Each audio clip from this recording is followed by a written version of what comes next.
اللهم صل على سيدنا محمد يا رب صل وسلم دائما ابدا على حبيبي. بات اصل میں یہ ہے، دیکھو انگریز ہے کافر، پٹھان لوگ کہتے ہیں کافر کا بچہ، صحیح نا، کسی کو طنز کرنا ہوتا ہے نا، کیا کہتے ہیں؟ کافر کا بچہ. تو وہ غیر مسلم ہے، وہ کہتا ہے جو کچھ ہے یہ دنیا ہے، جو کچھ ہے وہ کیا ہے؟ وہ کہتا ہے موت کے بعد زندگی نہیں ہے، ہم مر کے مٹی ہو کے، سینٹنس مکمل کر لیا کریں نا، ہم مر کے مٹی ہو کے ختم ہو جاتے ہیں. لہذا جب دنیا ہی سب کچھ ہے تو اس میں جتنا آگے جا سکتے ہو آگے جاؤ، جو اس دنیا میں آگے نہیں بڑھا وہ ہے ناکام. وہ کیا کہلائے گا؟ ناکام. سکسیس کی ڈیفینیشن انگریز کے نزدیک یہ ہے، آپ کی صحت اچھی ہو، آپ کی جیب میں پیسے ہوں، آپ کی عزت ہو. یہ تین چیزیں جس میں پائی جائیں گی وہ ایک سکسیسفل انسان بولو کہلائے گا. قرآن کہتا ہے یہ ڈیفینیشن غلط ہے. سکسیس ہونے کی یہ ڈیفینیشن کیا ہے؟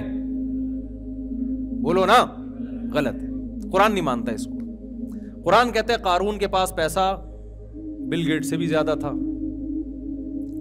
قارون کی صحت اتنی اچھی تھی، آج کل اتنی ہو نہیں سکتی، اور اس کی عزت بھی اتنی تھی کہ جب وہ جاہو جلال کے ساتھ نکلا کرتا تھا نا اپنی سواریوں کے پروٹوکول کے ساتھ، لوگ اسے دیکھ کے کہتے تھے یا لیت لنا مثل ما اوتی قارون، کاش ہمیں وہ کچھ ملتا جو کس کو ملا ہے؟ قارون کو. جو غریب لوگ تھے نا، ہم جیسے، یعنی ہم جیسے سے مراد ہم پاکستانی ہو، جیسے بے روزگار جو پیٹرول کے ترسے ہوئے اور پتہ نہیں کیا کیا چیزیں ابھی مہنگی ہونے والی ہیں. یعنی مہنگائی میں چینی شارٹ ہوتی ہے، پیٹرول شارٹ ہوتا ہے، اب بیویاں بھی شارٹ ہونے لگی ہیں. میرے پاس آتے ہیں نا کہ میں بے روزگار ہو گیا تو بیگم نے کورٹ سے خلا لے کے چلی گئی. میں نے کہا لے بھائی، بے روزگاری میں ایک پیٹرول شارٹ ہونے کا غم تھا، چینی شارٹ ہونے کا غم تھا، آٹا شارٹ ہو رہا تھا، اب بیویاں بھی کیا ہو رہی ہیں؟ کیونکہ بے روزگار آدمی کے ساتھ اس کی بیوی بھی نہیں رہتی، کہتی کورٹ سے خلا لو، نکلو پتلی گلی سے، اللہ سوائے اس محلے کی خواتین کے، یا جو میرا بیان سن رہی ہیں ان کے علاوہ کی بات کر رہا ہوں. تو اب مسئلہ یہ ہے کہ اللہ کہتے ہیں کہ قارون کے پاس تو سب کچھ بہت زیادہ تھا، لیکن کیا قارون کامیاب تھا اللہ کی نظر میں؟ بولو نا، نہیں تھا. ہمارے نبی صلی اللہ علیہ وسلم، محمد صلی اللہ علیہ وسلم کے پاس دنیا کا کچھ بھی نہیں تھا. 40 دن گھر میں آپ کے چولہا نہیں جلا. آپ سمجھتے ہو شاید گیس کا انتظام نہیں تھا، یہ لکڑیوں کا انتظام نہیں تھا اس لیے چولہا نہیں جلا. بات اصل میں ہے کہ جلانے کے لیے جو کھانا ہوتا ہے نا، جو پکایا جاتا ہے، وہ کھانے کا انتظام نہیں تھا. چولہا بھی تھا، لکڑیاں بھی تھیں، پکائیں کیا اس پہ؟ کھجوروں پہ گزارا ہو رہا تھا. سمجھ رہے؟ کس پہ گزارا ہو رہا تھا؟ کھجوروں پہ. لیکن دنیا کے سب سے کامیاب انسان کون تھے؟ قرآن کہتا ہے محمد صلی اللہ علیہ وسلم تھے. اس سے ہمیں پتہ چلتا ہے شاید قرآن یہ کہنا چاہ رہا ہے کہ غریب کامیاب ہوتے ہیں. شاید قرآن نے یہ کہا کہ بھئی قارون کے پاس پیسہ تھا، ناکام. محمد صلی اللہ علیہ وسلم اور موسیٰ علیہ السلام کے پاس پیسہ نہیں تھا، اس لیے وہ کیا تھے؟ کامیاب. تو اس سے تو یہ لگتا ہے کہ شاید قرآن یہ کہہ رہا ہے کہ پیسے مت کماؤ. تو جتنے یہاں پروجیکٹ دی کمفرٹ میں چل رہے ہیں سارے بند ہو جانے چاہیے نا. کیا خیال ہے بھائی؟ لیکن نہیں، ہم قرآن پڑھتے ہیں تو قرآن نے کہا نہیں، سلیمان علیہ السلام کے پاس تو قارون سے بھی زیادہ پیسہ تھا، مگر وہ کیا تھے؟ بولے نا یار آپ لوگ. میں تھوڑی دیر بات کروں گا، میں چاہتا ہوں آپ میرے ساتھ شریک ہوں. یہ ہماری نا آپس میں بات چیت ہو رہی ہے، بیان نہیں ہو رہا ہے. تو قارون کے پاس پیسہ تھا، ناکام. موسیٰ علیہ السلام اور محمد صلی اللہ علیہ وسلم غربت تھی، مگر کیا تھے؟ کامیاب. ہم نے اس سے اندازہ لگایا شاید اللہ کی نظر میں پیسے والے ناکام ہیں اور غریب کیا ہیں؟ کامیاب. لیکن ایک اور مثال قرآن نے دے دی. داؤد اور سلیمان علیہ السلام کے پاس اتنا پیسہ تھا کہ قارون کچھ بھی نہیں تھا ان کے مقابلے میں. اور ایسے وسائل اور ایسے اسباب. ابھی یہاں کنسٹرکشن کا کام ہو رہا ہے نا، عمیر بھائی نے مزدور لگائے ہوئے ہیں، بلڈنگ بن رہی ہے، عمیر شیخانی جو ہمارے دوست ہیں, انہوں نے, میں دیکھتا رہتا ہوں نا, وہاں سے ٹرک آ رہا ہے بجری کا, وہاں سے یہ آ رہا ہے, وہاں سے یہ آ رہا ہے. سلیمان علیہ السلام ایسے نہیں بجری کا ٹرک منگواتے تھے. سلیمان علیہ السلام کو جب کوئی تعمیراتی کام کروانا ہوتا نا, تو قرآن کہتا ہے جنات کو حکم دیتے. سلیمان علیہ السلام کو نا ملکہ سبا کا تخت چاہیے تھا, عمیر شیخانی صاحب کو چاہیے ہوتا تو کیسے منگواتے؟ وہ ٹرک بھیجتے, ہوائی جہاز جاتے, بحری جہاز جاتے, اور پتہ نہیں کیا کیا ہوتا, پھر 2-3 نٹ بولٹ مل جاتے, اس سے زیادہ اس تخت سے کچھ نہیں ملنے والا تھا. کروڑوں روپے کا, اربوں خربوں روپے کا تخت تھا. سلیمان علیہ السلام نے کہا ایکم یاتینی بعرشھا قبل ان یاتونی مسلمین. جنات سے کہا کہ کون ملکہ سبا کا تخت 2 منٹ میں یہاں اٹھا کے لے آئے گا. تو ایک بزرگ تھے, ان کی کرامت تھی, انہوں نے کہا آپ پلک جھپکنے سے پہلے میں لے آؤں گا, اور یہ کہا اور تخت حاضر تھا سامنے. ہر چیز سلیمان علیہ السلام کو اللہ نے دی, پرندوں کی بولیاں سکھائیں, ایجنسی کا کام پرندوں سے لے رہے ہیں, مضبوط طاقتور جنات ان کے تابع بنا دیے, اور لائف اسٹائل بھی بہت شاہانہ. جب پیسہ دیا تو اسٹائل بھی کیسا تھا؟ شاہانہ, بہترین تاج, بہترین تخت. یہ جو لوگ کہتے ہیں نا کہ یہ پیسہ ہو اور رہو غریبوں کی طرح, یہ اسلام کا حکم نہیں کہ لگژری گاڑی میں کیوں گھوم رہا ہے. بھائی اگر پیسے ہیں تو لگژری گاڑی میں ہی گھومنا پڑے گا آپ کو. ہمارے نبی کے پاس پیسہ آیا تو آپ نے صبح آیا تو شام سے پہلے خرچ کر دیا, شام کو آیا تو صبح سے پہلے خرچ کر دیا, تو آپ نے غربت کو اختیار کیا. اسلام میں اس کی کوئی مثال نہیں ملتی کہ پیسہ ہو اور رہو غریبوں کی طرح. میں سمجھا پا رہا ہوں اپنی بات؟ یا تو رکھو ہی نہیں پیسہ, صبح آیا تو شام سے پہلے سارا صدقہ کر دو, پھر شام کو کھانے کے لیے روٹی نہیں ہے. لیکن ایسا توکل کسی میں آج کل ہوتا نہیں ہے, اور نہ ہونا بھی نہیں چاہیے. یہ اسلام کا حکم بھی نہیں ہے, یعنی ہونا تو چاہیے لیکن اس پر عمل نہیں کرنا چاہیے اس طریقے سے. نبی صلی اللہ علیہ وسلم نے کیوں کیا, اس پر ایک مستقل بیان ہے میرا, بھی یہ موقع نہیں ہے. لیکن نبی نے پیسہ رکھا نہیں ہے, تو شریعت اس کی اجازت نہیں دیتی کہ آپ پیسہ رکھیں اور رہیں کس طرح؟ غریبوں کی طرح رہیں. بے شمار پیسہ ہے اور پھٹے ہوئے کپڑے پہن رہے ہیں, پیون. میں نے ایسے کروڑ پتی لوگوں کو دیکھا, بھائی تیرے کپڑے پھٹے ہوئے کیوں ہیں؟ کہہ رہے ہیں نبی نے پیون زدہ کپڑے پہنے. او بھائی نبی کے پاس تو پیسے نہیں تھے, صبح آئے تو صدقہ کر دیے نا, تو جو کپڑا ملا آپ نے پہن لیا. تمہارے پاس تو بینکوں میں کروڑوں روپے رکھا ہوا ہے, تم پھٹے پرانے کپڑے کیوں پہن رہے ہو بھائی؟ اچھا یہ پہلے زمانے میں ہم کہتے تھے کپڑے پہنے, اب جس کے پاس جتنا پیسہ ہے نا وہ کپڑے نہیں پہن رہا. وہ اب کیا ہو رہا ہے معاملہ؟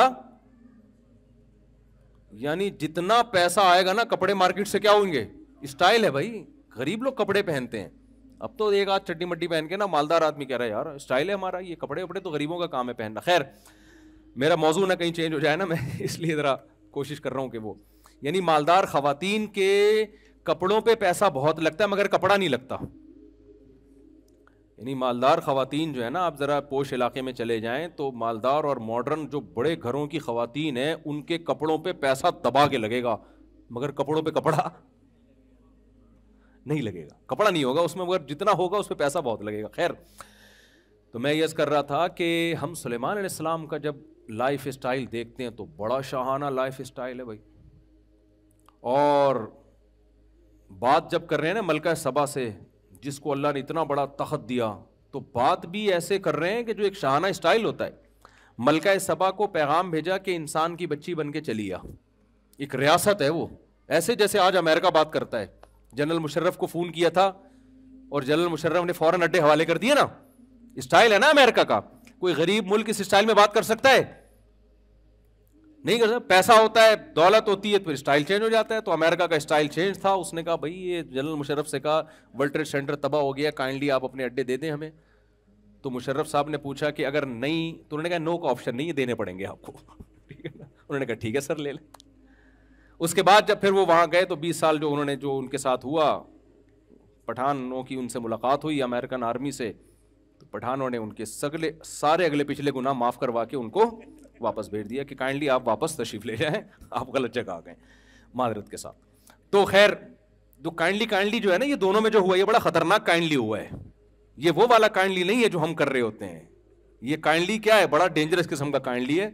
جیسے انہوں نے مشرف کو کہا کائنڈلی اڈے چاہیے ہمیں, چاہیے کا مطلب کیا ہے, یہ کائنڈلی ہم نے ویسے شو کے لیے لگا دیا ہے.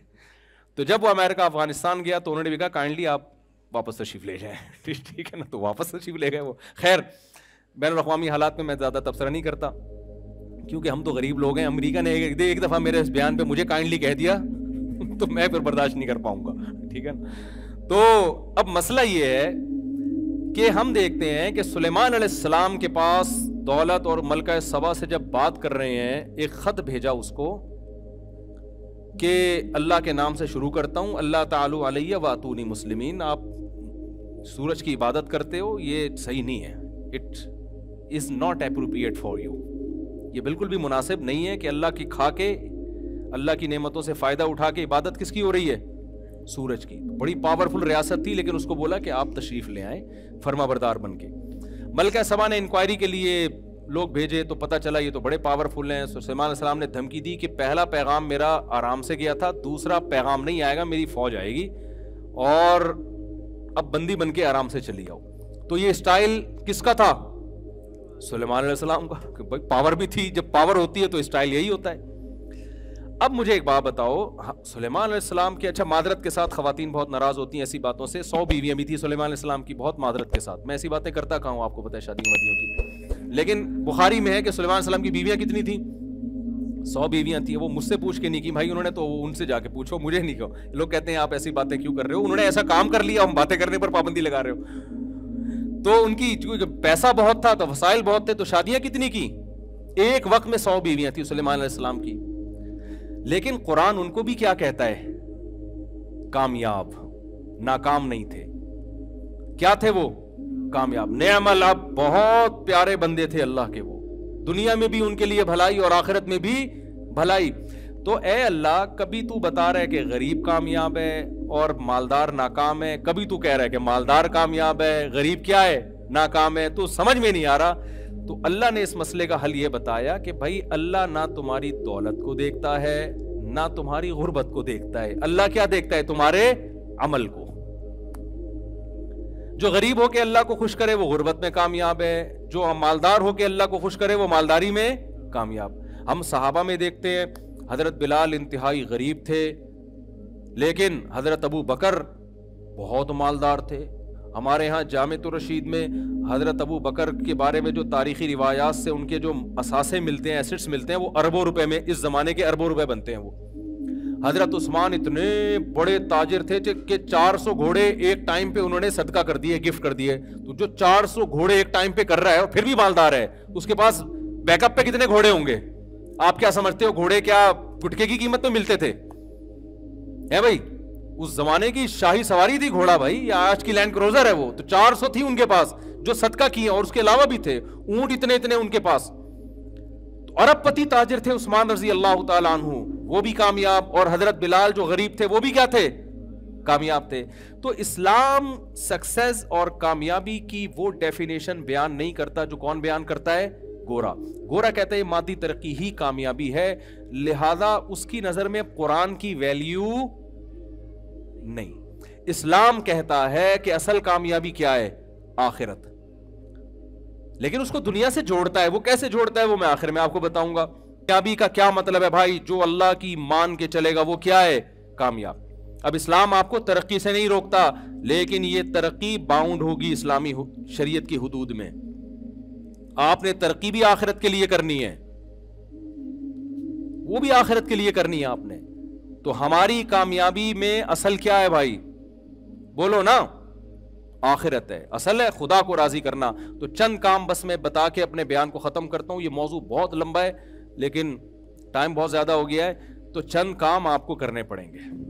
جو گورا, میں گورے کا بار بار تذکرہ, ہماری ینگ جنریشن ساری گوروں کو فالو کر رہی ہے. کہہ رہی یار گورے تو کرتے نہیں, ان کے یہاں تو مولوی مارکیٹ میں ہوتے ہی نہیں ہے. کبھی سنا اوباما جا رہے ہیں کسی مولانا صاحب سے دم کرانے کے لیے؟ کبھی سنا آپ لوگوں نے؟ ان کے یہاں تو نہیں ہوتے. ان کے یہاں یہ نکاح طلاق کے مسائل بھی نہیں ہوتے. ان کے یہاں کورٹ سب کچھ کرتی ہے. کورٹ کا لا چینج کر دیا تو ان کا سارا قانون کیا ہو گیا, چینج. ہمارا 1400 سال پہلے جو قانون تھا آج بھی کیا ہے, زنا 1400 سال پہلے حرام, آج بھی کیا ہے, حرام. عزم کرو کبھی زنا کے قریب, بولو نا.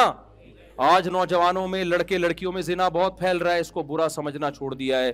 خدا کی قسم جہنم کے انگارے اپنے لیے جمع کر رہے ہو. زانی کی عیاشی پہ کبھی رشک مت کرو کہ یار اتنی لڑکیوں سے تعلقات, یہ اپنے لیے عذاب اکٹھا کر رہا ہے. اگر زنا اللہ کی نظر میں بہت برا عمل نہ ہوتا تو اسلام نے سورہ نور میں حکم نہ دیا ہوتا کہ جو کنوارا مرد زنا کرے یا کنواری لڑکی زنا کرے چوک پہ کھڑا کر کے 100 کوڑے مارو, اور شادی شدہ مرد یا شادی شدہ عورت زنا کرے تو حکومت کو حکم دیا جا رہا ہے کہ زمین میں گاڑ کے پتھروں سے مار کے ہلاک کر دو. اس سے پتہ چلتا ہے یہ چھوٹا جرم, کسی جرم کی اتنی سخت سزا ہے اسلام میں کہ پتھروں سے, اللہ یہ بھی کہہ سکتا ہے گردن اڑا دو, نہ نہ نہ, میرڈ ہو کے زنا کر رہا ہے, یہ حلال موجود ہے, حرام کی طرف جا رہا ہے. تو اللہ نے کیا کہا, نبی نے اس مرد کو بھی پتھر, حالانکہ نبی کتنے رحم دل تھے, نبی صلی اللہ علیہ وسلم نے فتح مکہ کے موقع پہ سارے بڑے بڑے کافروں کو معاف کر دیا جنہوں نے بڑا ظلم کیا تھا, سب کو معاف کیا, زانی کو معاف نہیں کیا. کیوں؟ آپ کے پاس معافی کا آپشن نہیں تھا. آپ نے فرمایا چور کا ہاتھ کاٹا, آپ نے فرمایا اگر میری بیٹی فاطمہ بھی چوری کرتی میں ہاتھ کاٹتا. کیوں؟ یہ آپشنل نہیں ہے, اس میں میرا اختیار نہیں ہے, یہ کس کا حکم ہے؟ خدا, اسے معاف کرنے کا حق نہیں دیا مجھے. تو حکومت کو کیا اللہ نے حکم دیا, بھائی زنا کوئی کرتا ہے 100 کوڑے مارو, شادی شدہ مرد یا عورت زنا کرتا ہے پتھروں سے مار کے ہلاک کرو. کتنی سخت سزا ہے. تو آج سے عزم کرو بھائی زنا کے کبھی قریب. زنا کا آلٹرنیٹ کیا ہے؟ نکاح ہے. یہ بھی اللہ نے ہی بتایا ہے. اب جب ہم زنا کو حرام کہتے ہیں, لوگ کہتے ہیں زبردست بات کی, جب ہم کہتے ہیں اللہ ہی نے جس نے زنا کو حرام کیا اس نے 4 کی اجازت بھی دی ہے, یار یہ مولوی صاحب کیا باتیں لے کے بیٹھ گئے یار, آپ کیا ہمارے گھروں میں فساد ڈال رہے ہو. تو میں تھوڑی ڈال رہا ہوں بھائی, اگر اللہ نے ڈالا ہے تو باز اللہ, اللہ اور اللہ تھوڑی فساد ڈال رہا ہے. اللہ کہہ رہے ہیں زنا کو روکو. جب نکاح ہوں گے تو عورتیں بغیر نکاح کے جب ہوں گی نہیں تو وہ نہ پیسوں کی لالچ میں آئیں گی, نہ وہ اپنی عفت کی حفاظت کے لیے زنا کی طرف جائیں گی. طوائفوں کو توبہ کروائی جاتی ہے, ان کے خرچے بھی ہوتے ہیں, تو او بھائی اس کا آلٹرنیٹ کیا ہے؟ تم مرد جب تک نہیں کریں گے نکاح کو پروموٹ نہیں کریں گے, جلد نکاح اور زیادہ نکاح جب تک ہی نہیں ہوگا زنا ختم نہیں ہوگا سوسائٹی سے. سمجھتے ہو کہ نہیں سمجھتے؟ نہیں سمجھو کوئی بات نہیں, مرو گے تو آپ کے اچھوں کو بھی سمجھ میں آ جائے گا. ہاں پھر رو نہ بیٹھ کے. بہرحال آپ کو زنا کے قریب جانے کی اجازت نہیں. 1400 سال پہلے بھی نہیں تھی, آج بھی نہیں. یورپ میں 100 سال پہلے برا تھا یہ عمل, انہوں نے اب لیگل کر دیا اس کو. یار میوچل انڈرسٹینڈنگ سے اگر وہ کر رہا ہے تو کیا اس میں حرج ہے, کیونکہ وہ خدائی قانون کے پابند نہیں, ان کی اسمبلیوں میں قانون بنتے ہیں. ہم بھی اسمبلی کو دیکھتے ہیں لیکن پہلے کس کو دیکھتے ہیں؟ بولو نا, اللہ. اللہ نے حرام کر دیا. اچھا, جب نکاح کو اسلام نے پروموٹ کیا ہے تو نکاح کو بچانے کی بھی کوششیں کی ہیں. اس کے لیے پہلا قانون اللہ نے بنایا, طلاق کا حق مرد کو دیا, عورت کو نہیں دیا. عورت جلد باز ہوتی ہے. ہماری عدالتوں نے طلاق کا حق کس کو دے دیا؟ عورت کو بھی. آج کورٹ میں عورت جائے 2 منٹ میں اس کو خلا کی ڈگری ملتی ہے, بے شوہر صحیح ہو غلط ہو اس کی بحث نہیں ہے. تو جج کو میں کہتا ہوں آپ اپنی بیوی کو طلاق دے سکتے ہو, دوسروں کی بیویوں کو آپ طلاق, بولو نا, نہیں دے سکتے. گورنمنٹ یار ہماری بیویوں پہ قبضہ کر کے بیٹھ گئی ہے, کوئی انسانیت ہے یار؟ یہ حقیقت بتا رہا ہوں. ابھی تو شکر کرو آپ کی بیویاں گئی نہیں ہیں. آپ کی بیگم گئی کورٹ میں, اس نے کہہ دیا کہ مجھے اس کے ساتھ نہیں رہنا. کورٹ پوچھے گی کیا خرابی ہے؟ کوئی خرابی نہیں ہے, مجھے پسند ہی نہیں آ رہا, مجھے وسیم پسند ہے بس. میں آپ کو بتاؤں پاکستان کا لا ہے ریٹن میں کہ عورت کو وسیم پسند ہے, ستار سے خلا دے رہی ہے, کورٹ اس کو خلا دے گی نہیں دے گی, جج اندر ہو جائے گا. تو یہ قانون شریعت کے مطابق ہے, شریعت کے خلاف ہے.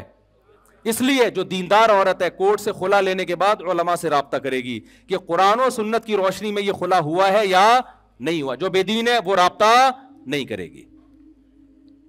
نہیں آئی بات سمجھ میں؟ اچھا, اسلام نے نکاح کو روکنے کے لیے کہا کہ 3 طلاقوں سے نکاح ختم ہو جاتا ہے, اس لیے 3 طلاقیں دینے پر پابندی لگا دی کہ اکٹھی 3 طلاقیں مت دو.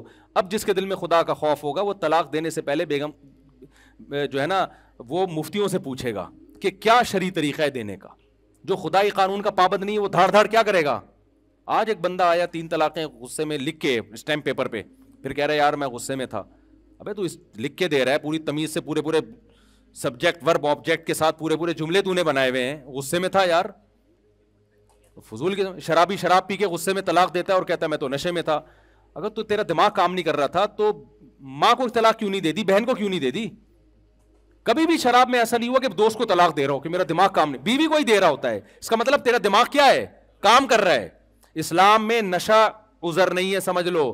نشے میں آپ دیکھو, یورپ میں نشے میں آپ نے بندہ مار دیا نا, کوئی آپ پہ تھوڑی بہت پینلٹی ولنٹی ہوگی کہ یار ایکسکیوز کر لیں, آپ نشے میں تھے, دانت بھی توڑ دے, کوئی مسئلہ نہیں ہے. اسلام میں آپ نے نشے میں بندہ مار دیا, آپ کو سولی پہ لٹکنا پڑے گا.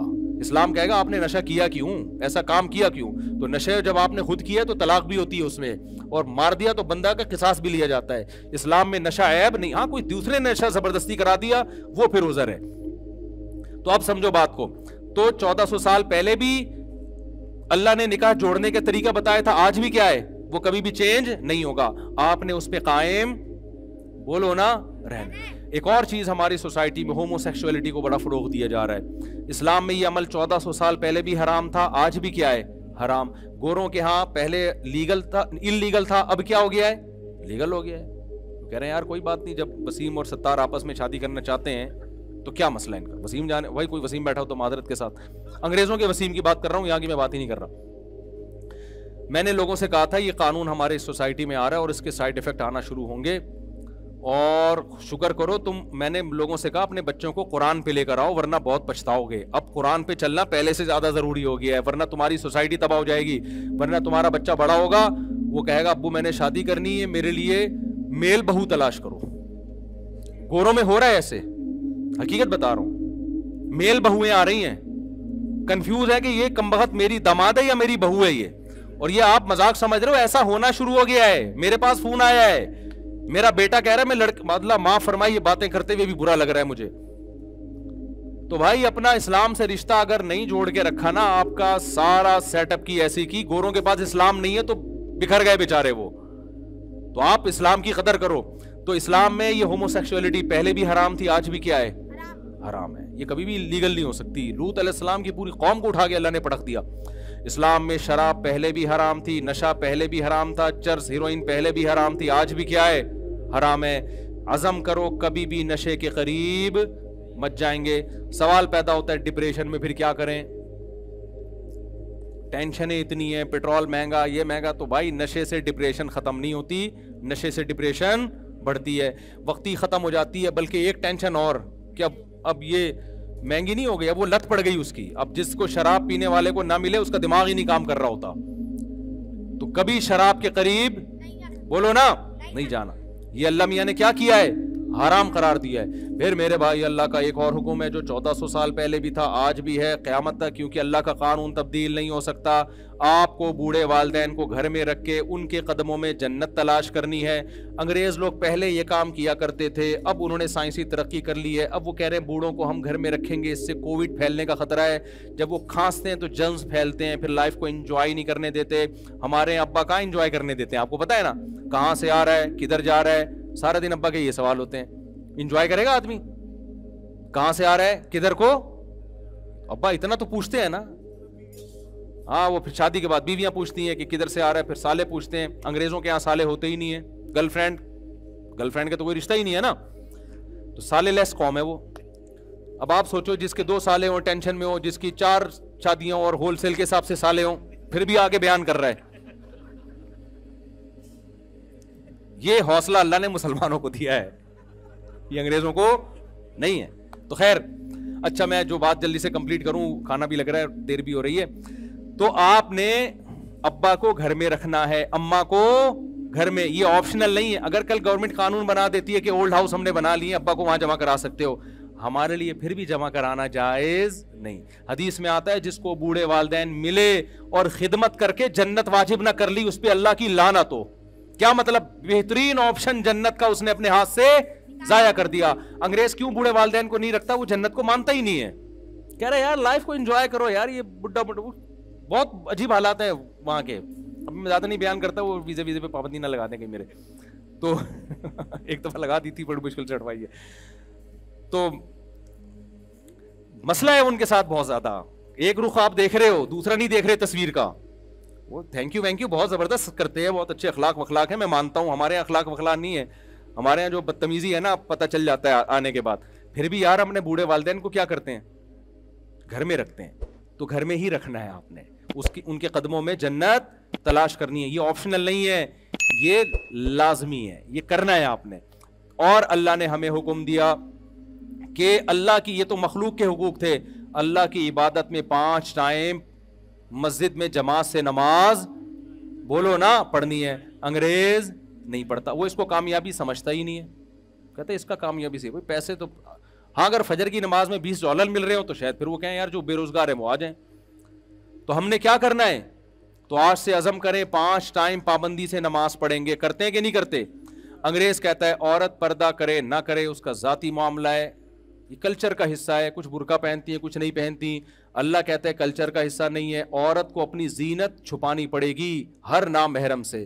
انگریزوں کے ہاں نامحرم اور محرم کا کوئی کانسیپٹ بولو نہیں, اسلام میں ہے یہ محرم ہے یہ نامحرم ہے. وہ کہتے ہیں یار کیا ٹینشن میں ڈالا ہوا ہے محرم نامحرم, اسلام نے آپ کو ٹینشن میں ڈالا ہے کہ لا یبدین زینتہن الا لبعولتہن و آبائہن و ابنائہن.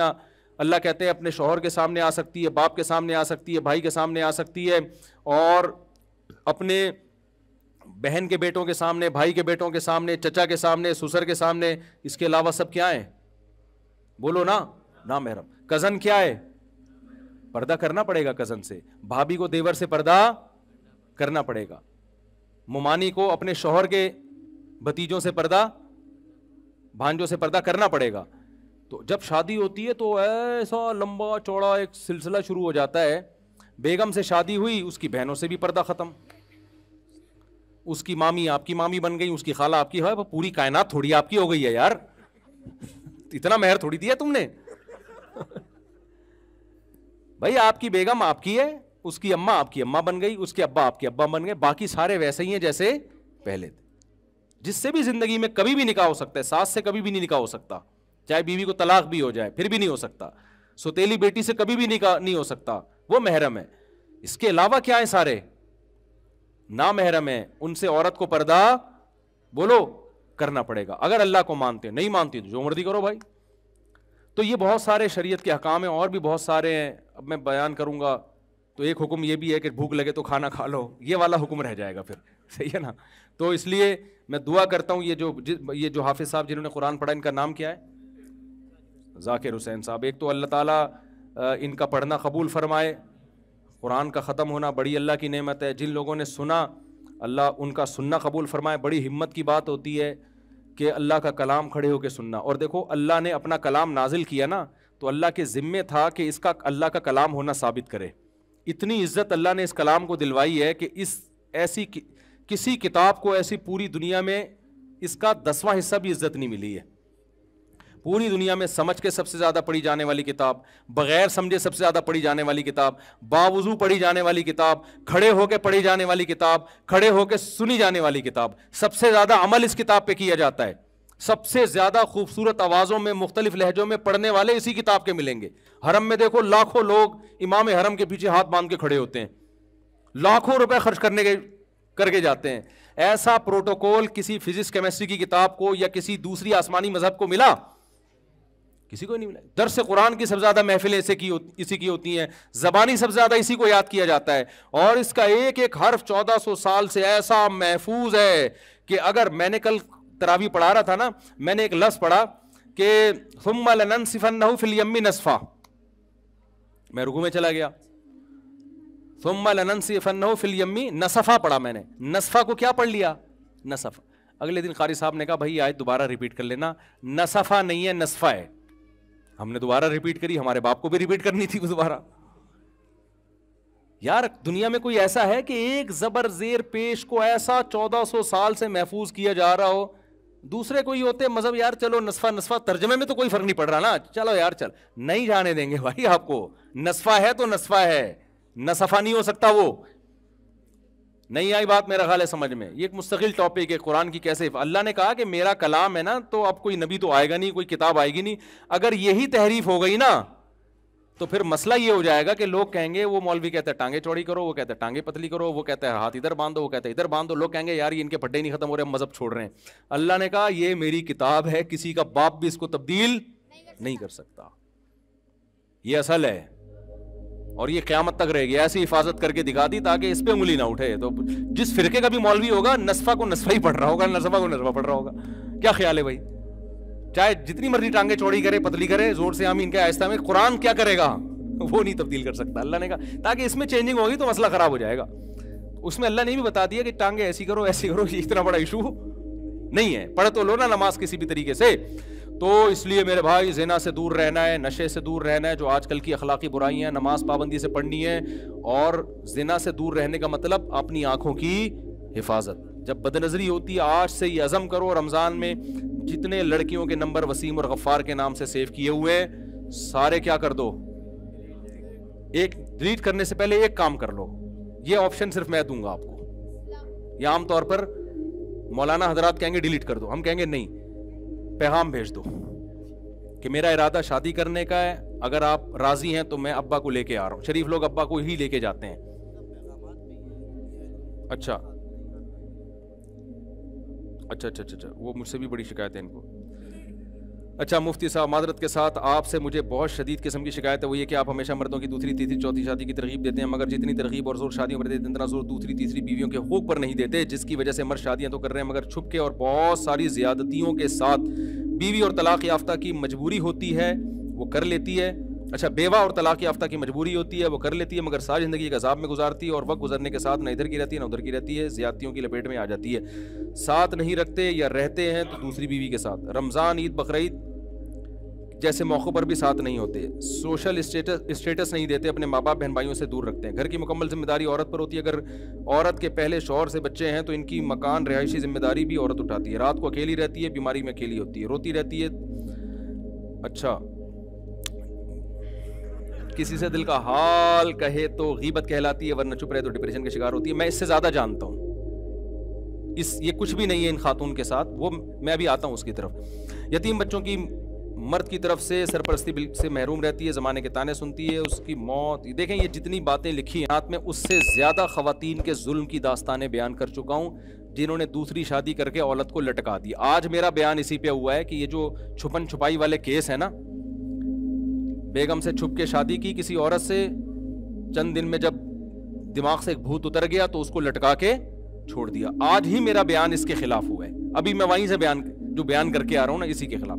تو یہ جن خاتون نے خط لکھا ہے, میں مانتا ہوں ایسی بہت ساری خواتین ہیں, لیکن اس کا حل یہ نہیں ہے کہ میں دوسری کی ترغیب دینا چھوڑ دوں. دیکھو ایک بیوی پر بھی تو بہت ظلم ہوتا ہے کہ نہیں ہوتا ہماری سوسائٹی میں. کتنے مرد ہیں جنہوں نے ایک شادی کی اور الٹا یعنی بیوی کا بیڑا غرق کر دیا انہوں نے, ہے کہ نہیں ہے, لیکن اس میں یہ کہنا شروع کر دیں کہ نکاح نہ کرو. اس کا حل یہ ہے کہ اللہ کے عذاب سے ڈرایا جائے. تو اسلام نے بھی وجہ اس کی ہے کہ اگر ہم مردوں کو یہ کہیں کہ نکاح نہیں کرنا ہے تو عورت کا اور زیادہ بیڑا غرق ہوگا, سوسائٹی میں زنا پھیلے گا. تو دوسری تیسری شادی کا اگر ہم لوگوں کو روکنا شروع کر دیں نا, تو مسئلہ یہ ہے کہ بہت ساری بیوہ طلاق یافتہ کماری جن کی عمریں نکل رہی ہیں ان کی شادی کے چانسز ختم, ناممکن ہے, وہ زنا کی طرف جائیں گی, کوئی کفالت کرنے والا نہیں ہے. ابھی ایک کیس میرے سامنے آیا ہے چند دن پہلے کہ 30 سال کی لڑکی بیوہ ہوئی ہے, 3 اس کے بچے ہیں, بچیاں ہیں, کوئی اسے پوچھنے والا نہیں ہے, لوگ زکاتیں دے رہے ہیں اس کو جا کے. بھائی اس کے دیور سے بولو یار تو یتیم بچے تمہاری بچیاں تمہاری بھتیجی ہیں, ان کے باپ بن جاؤ تم, کوئی نہیں ایسا. تو اس کا تو میں بیان کرتا رہتا ہوں کہ مرد جب دوسری شادی کرے حقوق پورے کرے, اور یہ قرآن نے بھی کہا ہے کہ ان خفتم اللہ تعدلوا, عدل کا پہلے سوچنا ہے, عدل نہیں کرو گے تو تمہارے لیے اس کی اجازت نہیں ہے. اور نبی نے فرمایا جس نے 2 شادیاں کی اور حقوق پورے نہ کیے قیامت کے دن آدھا دھڑ فالج زدہ ہوگا اس کا, یہ عذاب اللہ اس کو دے گا. تو یہ بالکل ایک المیہ ہے, لیکن اس کا یہ حل نہیں ہے کہ نکاح کی ترغیب دینا بند کر دی جائے. ترغیب بھی چلے گی اور ساتھ ساتھ وعید بھی چلے گی کہ کرنا بھی ہے اور حقوق ادا کر کے کرنا ہے. تو مرد کو چاہیے جب دوسری کی ہے تو دوسری کے بالکل وہی حقوق ہے جو کس کے ہیں, پہلی کے, اور پہلی کے بالکل وہی حقوق ہے جو ادھر ادھر لڑکنا نہیں ہے آپ نے, تو کرنا پراپر طریقے سے ہی ہے. تو اس میں جس بہن نے بھی خط لکھا ہے میں اس پہ بہت دفعہ بیان کر چکا ہوں, لیکن میرے جو بیان یوٹیوب پہ آتے ہیں نا, ایک تو میرا چینل ہے مفتی طارق مسعود اسپیچز, اس پہ آتے ہیں, وہ پورے 1.5 گھنٹے کے بیان ہوتے ہیں جس میں شادی کی بات بھی ہوتی ہے, حقوق کی بات بھی ہوتی ہے. لیکن جو دوسرے چینل میرے بیانات چلا رہے ہیں وہ شارٹ کلپ چلاتے ہیں, وہ چٹکلے والی چیزیں چلا رہے ہوتے ہیں کیونکہ ان کو ویورز چاہیے, پیسہ کمانا ہے ایڈورٹائز کے ذریعے. وہ کہتے ہیں کہ یار جو مزیدار قسم کا کلپ چلے گا نا سوسائٹی میں اس پہ ویسے ہی تھمبنیل لگا کے, وہ پھر پوری بات نہیں کر رہے ہوتے. میں ایک مثال دے کے بیان ختم کرتا ہوں. میں نے ایک دفعہ بیان کیا کہ بھائی جو نوجوان لڑکے ہیں نا ان کی جلدی شادی ہونی چاہیے. بہت سارے نوجوانوں نے کیا کیا, ابا کو جا کے تنگ کرنا شروع کر دیا. ہم 15 سال کے ہو گئے, ہم 18 سال کے ہو گئے, ہم 19 سال کے ہو گئے, بالغ ہو, ہماری شادی کرو شادی کرو. ابا آئے ان کے میرے پاس کہ یار ابھی کچھ کماتا نہیں ہے, میں نے اس کو پال پوس کے بڑا کیا، اب اس کے 20 بچوں کو بھی میں ہی پالوں گا.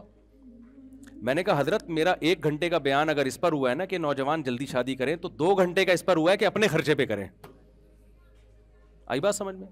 2 گھنٹے کا اس پر ہوا ہے کہ کریں کہ اس کے خرچے پہ، کما کے اپنے خرچے پہ کریں، ابا کے خرچے پہ نہیں. میں نے کہا ہوا یہ ہے کہ میرا 1 گھنٹے کا بیان اس پر ہوا تھا کہ 4 شادیاں کریں، 1.5 گھنٹے کا اس پر ہوا تھا کہ حقوق بھی پورے کریں. ہوا یہ، ایک لطیفہ سناؤں پھر یہ سمجھ میں آئے گا، ایک لطیفے سے یہ سمجھ میں آئے گا. ایک دفعہ نا ایک گورنمنٹ کے ایک پروجیکٹ دیا، ایک صاحب گئے، اس نے دیکھا 2 بندے کام کر رہے ہیں، ایک گڑھا کھود رہا ہے، جو مٹی باہر نکلتی ہے نا، دوسرا وہ مٹی اس گڑھے میں ڈال کے اس گڑھے کو کیا کر رہا ہے، بولو بند کر. یہ حیران ہوا کہ یار کھودتے کیوں جب واپس بند کرنا ہے. اس نے پوچھا مسئلہ کیا ہے. اس نے کہا بھائی گورنمنٹ نے 3 آدمیوں کو پروجیکٹ دیا تھا درخت لگانے کا، میرا کام تھا گڑھا کھودنا، دوسرے کا کام تھا اس میں درخت رکھنا پودا، تیسرے کا کام تھا مٹی ڈالنا. وہ دوسرا چھٹی پہ گیا ہوا ہے تو ہم اپنا کام پورا کر رہے ہیں. دوسرا کہاں گیا ہوا ہے؟ چھٹی پہ. وہ اتفاق سے اس کی طبیعت صحیح نہیں، تو ہم نے کہا ہم تو گڑھا کھود کا اور مٹی ڈالنے والا کام تو پورا کریں نا، درخت وہ لگاتا رہے گا. تو میں نے کہا مسئلہ یہ ہے کہ جب میرا 4 شادیوں پہ بیان ہوا تھا تو یہ صاحب موجود تھے، جب حقوق پر بیان ہوا تو یہ چھٹی پر تھے اس دن. میں نے جب یہ بیان کیا تھا کہ نوجوان جلدی شادی کریں، اس وقت یہ نوجوان موجود تھا. میرا جب یہ بیان ہوا تھا کہ اپنے خرچے پہ کریں، تو یہ کہاں تھا؟ یہ چھٹی پر تھا. تو بھائی اسلام کے حکم کو جب لینا ہوگا تو پورا لینا ہوگا، آدھا لینے کی آپ کو اجازت نہیں ہے. پورا پراپر حکم لیں گے تو پھر ہوگا، نہیں تو آدھا والا نہیں ہوتا. کہ ابا کو تھوڑی، ابا نے اپنی کر لی، تو بڑا کر دیا تجھے کھلا پلا کے، اب تیرے. اور پھر میرا بیان سن کے بچے بھی اسپیڈ سے پیدا ہوں گے. پھر آپ کے ابا کہے گا یار میں اپنی اسپیڈ کو بھی میں اس کا بھی ذمہ دار میں ہوں، تیری اسپیڈ بھی کس کے کندھوں پہ آ رہی ہے، اس کا بھی میں. ابا کر دے تو اچھی بات ہے، اچھی بات ہے. اگر بچہ سمجھدار ہے، پڑھائی میں ہے، تو ابا کر دے تو بہت اچھی بات ہے، ثواب. لیکن ذمہ دار نہیں ہے وہ.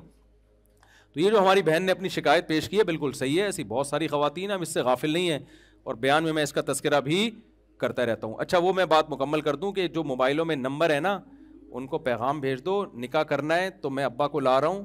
ابا آپ جائیں گے نہیں، میں بتا دوں آپ کو، خود چلے جائیں، آپ کے ابا سے ملنے آ رہا ہوں، یہ کہہ دیں آپ. تو کرنا ہے تو ٹھیک ہے، نہیں تو آج سے میرا آپ سے تعلق کیا ہے، ختم. اللہ میاں نے 2 ہی راستے رکھے ہیں، یا تو بیوی بناؤ فوراً. اور اچھا بیوی میں ایسا نہیں، لوگ کہتے ہیں اصل میں ایکچولی 1 سال سے میری گپ شپ ہے، میں اس کو سمجھنا چاہ رہا ہوں، اگر مجھے سمجھ میں آ گئی تو میں شادی کر لوں گا. یہ حرام ہے. سمجھ میں آ رہی ہے بات؟ سمجھنے کے لیے گپے لگانا، ایک نظر دیکھنے کی اجازت دی ہے شریعت نے. گپے لگائے جا رہا ہے اور اتنے تعلقات اور ڈیٹے مار رہے ہیں. گوروں نے یہی کیا نا، گوروں نے یہی کیا کہ یار ہم انڈرسٹینڈنگ کے بغیر کیسے شادی کر لیں. پھر وہ میوچل انڈرسٹینڈنگ سے پہلے 1 سال ٹائم تھا اس کا، پھر 2 سال، پھر 10 سال، پھر اب یہ ہوا کہ بچے پہلے پیدا ہو رہے ہیں، شادی بعد میں ہو رہی. بچے ابا اماں کی شادی میں تمبو لگا رہے ہوتے ہیں وہاں پہ. تو میرے بھائی جو نکاح کے بعد کی لائف ہے وہ بالکل ڈیفرنٹ ہوتی ہے، نکاح سے پہلے والی بالکل ڈیفرنٹ ہوتی ہے. شریعت نے اجازت دی، ایک نظر دیکھ لو، پسند نہیں آئی تو مت کرو، پسند آ گئی ہے تو نکاح کرو. اس کے علاوہ آپ کے پاس عورت تک پہنچنے کا کوئی راستہ نہیں ہے. قرآن نے بڑی سخت دھمکی دی ہے، فَمَنِ ابْتَغَىٰ وَرَاءَ ذَٰلِكَ. اللہ کہتے ہیں اس باؤنڈری کو جو کراس کرے گا نا، فَأُولَٰئِكَ هُمُ الْعَادُونَ. انہوں نے میری حدود کو کراس کیا ہے، میری باؤنڈری کو کراس کیا. میں انتقام لوں گا ان سے. ان اللہ عزیز ذو انتقام، انتقام لوں گا. تو جو ہے آپ کے پاس اب تک موبائلوں میں نمبر ہیں، نکاح کر لیں. یا اس کو اگر وہ کہنا ایکچولی میرے گھر والے، جب گھر والے مان جائیں گے تو رابطہ کر لینا، ایک مس کال دے دینا، میں سمجھ جاؤں گا گھر والے مان گئے. اس کے علاوہ مجھ سے رابطہ تو جتنے غفار وسیم کے نام سے سیو کیے اڑا دیں سالے، کیونکہ مجھے پتا ہے اتنے نیک آپ بھی نہیں ہیں. ٹھیک ہے نا؟ تو یہ لوگوں نے ایسے ہی کیے ہوئے ہوتے ہیں، تو یہ سارے اڑا دیں. جو سچی مچی کا غفار ہے اس کو رہنے دیں، آپ سچی مچی کے ستار کو رہنے دیں، سچی مچی کے سلیم کو بھی رہنے دیں، جھوٹی موٹی کے سارے کیا کر دیں، نکال دیں. اللہ تعالیٰ سمجھنے کی، عمل کی توفیق عطا فرمائے.